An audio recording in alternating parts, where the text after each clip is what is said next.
Okay, so I'm going to introduce you to Imprimatura. Imprimatura is first layer, first coating. It's really important to have this for certain styles of painting, especially in classical painting, but also there's a lot of contemporary painters who also use Imprimatura.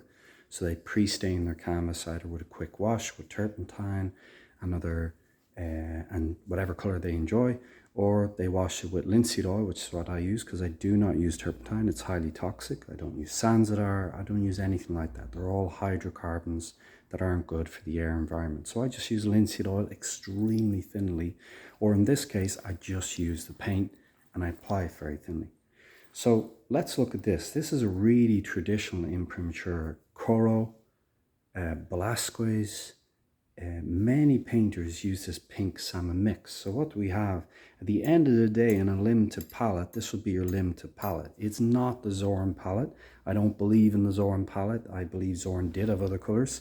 I don't believe he just worked with 4 colors. And you can get a lot from it, but you don't get, for example, transparent red oxide. And in Zoran's palette, there's transparent red oxide. That's this one here, look. That's that one. Beautiful rich color, really important to Rembrandt, Velázquez, Goya, the Rubens. The painters go on and on and on. Here we have ivory black, here we have Venetian, right? Beautiful natural yellow ochre, not synthetic, right? Here we have beautiful raw umber. These are all Norma paints, they're the main paints I work with. And here you have your titanium zinc white, so it's a mix of the two. It's a little heavier as a mix. Okay, so if I want to make the salmon color, at the end of the day, the painters would have, little particles of everything left on their canvas, right? And they would take different amounts of that and combine them together to create a kind of salmon color at the end of the day. So it would just be their mix. And what you would make sure of is there isn't too much burnt sienna in there. There isn't too much black or too much Venetian. So there's the Venetian kind of taking over, look. So if I take a small amount of that and mix it in my white, it seems a bit cold to me. So what I'm going to do is grab my yellow ochre, grab a bit of my burnt sienna. I won't add any more black. Now I'll bring that into that. Now I'll bring that into the white. And there's the beginning of my kind of salmon color, look. Right? If I wanted a bit pinker, bring in your Venetian red then slowly. As I always say, Venetian red is like habanero chili. It can ruin a beautiful hot spicy meal very quickly. So you just add a little bits at a time and it's the most amazing color to work with. So I'll grab those. And as you see, it's a slightly different color to what's there. That's okay. I don't mind it being a little warmer, right? So that's that done. So here you have 2 ways of applying it very quickly. Some people aren't aware of these little hardware tools. They would just be working with this. So leave loads of lines in your paint. Look, and you're like, damn it. So a way of dealing with that, if you do like working with this, is you finish very softly, very flat, with a very slight tilt on your palette knife. Okay, let's take a look at this metal one. Okay, I'll take the bigger one. So what do you think the problem is with the metal? Look at the really hard edge here. So look, it's really nice if you want to drag through. Look at that, beautiful. So you think of Adrian Genney. Yeah. Think of Gerhard Richter. But the problem is that leaves this really deep indent on the lines. And if that's not what we're looking for, maybe that isn't the one to go with. Now, Exhibit B. This is plastic. Once again, it's a spatula for working with plaster when you're filling plaster holes in a wall. And this one I found to be really beautiful to work with.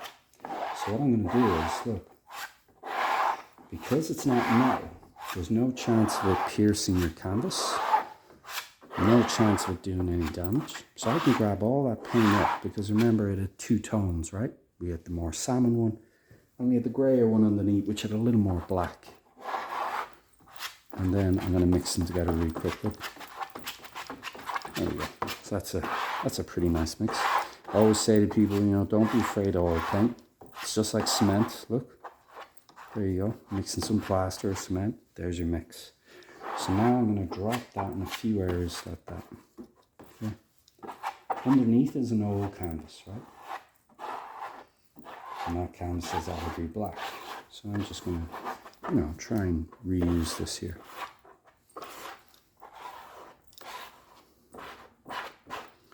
So this is a really nice way of getting a kind of even distribution of your paint. With the edge, just go as close as you can with the edge, but don't put tons of paint over the edge. You know, you're just wasting your paint. Bring it up to the edge. We're going to finish that with a brush. I'll show you that now. This one's probably going to be pretty thin, you know. If there's a little bit of paint, look. So, because some of this is salvaged from today, bit of skin, you know, just take it out. More paint.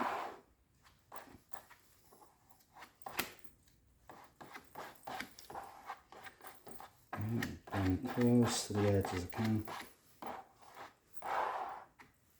And you'll feel really softly if it's a bit too thin.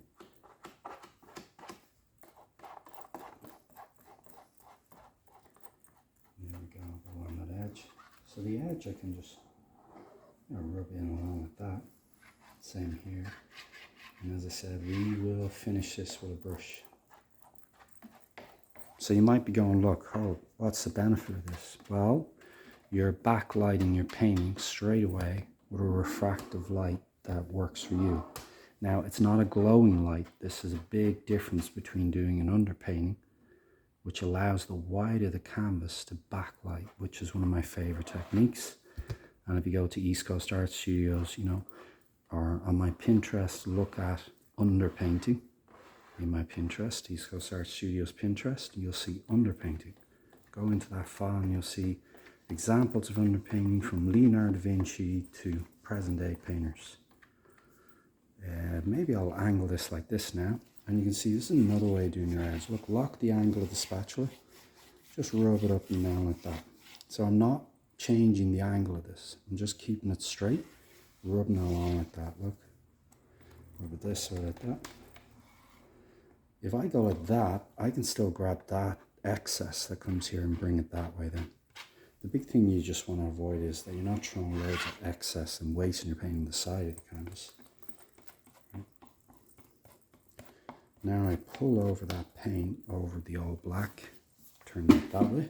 Let's do the same here. So now I'm going to just speed it up. Look, get the technique and repeat. Right, you can see how fast the process is. Turn your canvas. The other benefit of this is that you're actually creating a kind of mirror surface. So the paint you put on this really glows, especially if you're using lead white. I don't have lead white here, but this is the thing Velázquez discovered. So Velázquez goes on his trip to Italy.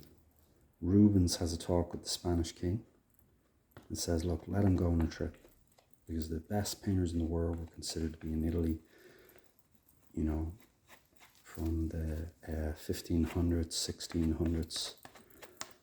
Bellini, Titian being one of the top. Caravaggio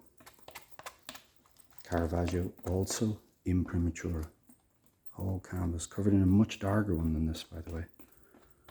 Okay, so now I've done the basic application. Okay, we'll just, hold on there, we'll clean this up here.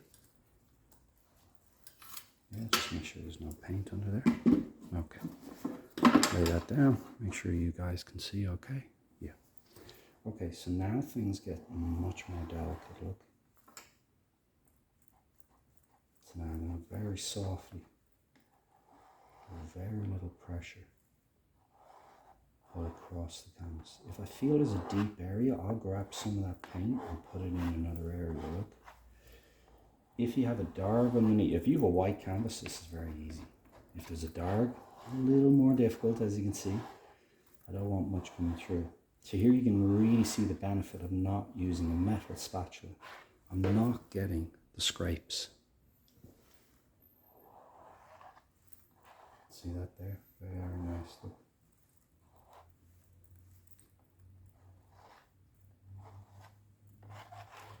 If people like Sargent, really important, you know, Sargent, a lot of canvases with an grey imprimatur underneath. And the grey is just, you know, black and white, maybe a hint of burnt umber. Burnt umber is a very important colour. I just don't use it at the moment. I'm mainly on my limited palette special 6 colour mix.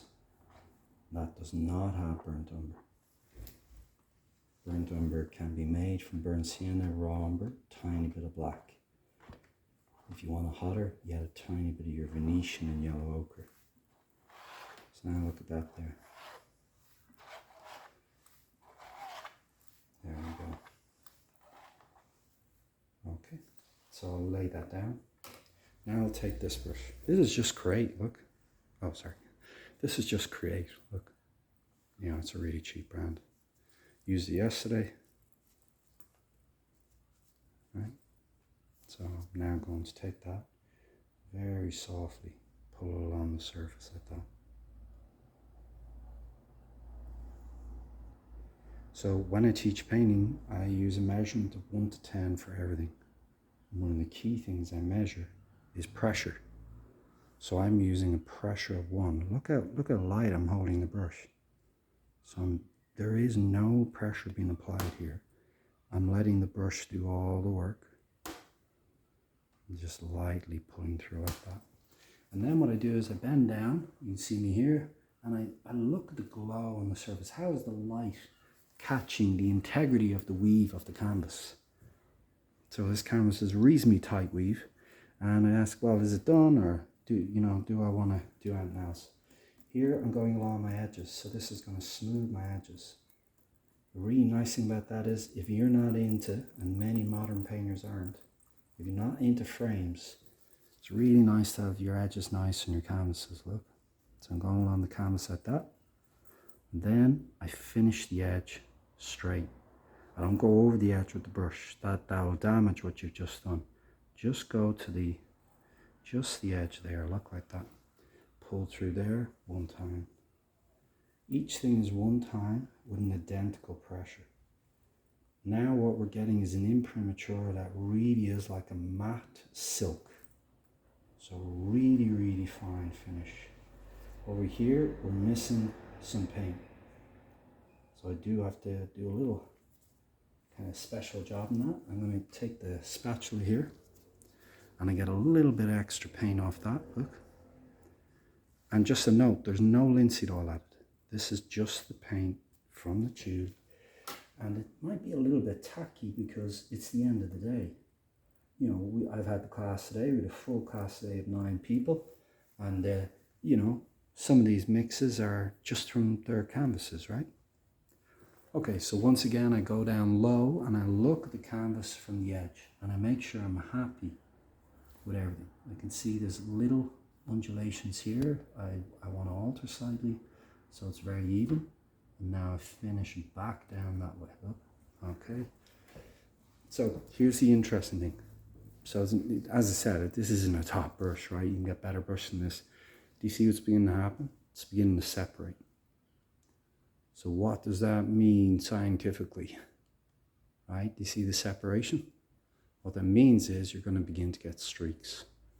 The hairs are grouping together, they're getting clumped together, and they are going to separate and leave lines. So luckily, this is done. So we'll hold it up now so you can see. I carefully hold my edges. So here, even though it's an old canvas, look, the edge is pretty nice, pretty neat. And then look at the really nice surface that we have, right? And as explained, when you paint onto that, your paint will glide on that surface in a really beautiful way. And I'll just get a quick skull canvas that I've done that was on that.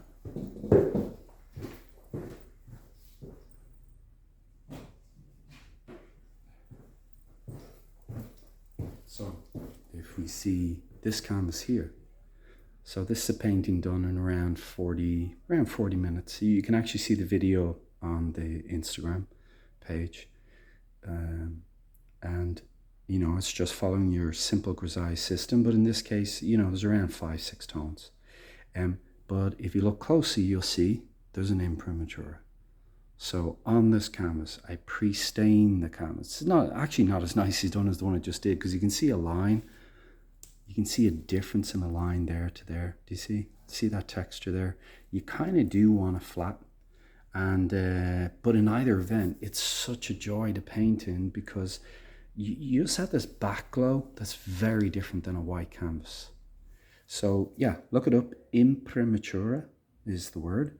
And yeah, it's just another tool in your arsenal to help you discover new surfaces in painting. And I would say it's probably one of the most important things for abstract painters is I go through this all the time, people doing abstract here, the pre-staining of your canvas within a color field that you really enjoy. Okay, thank you very much.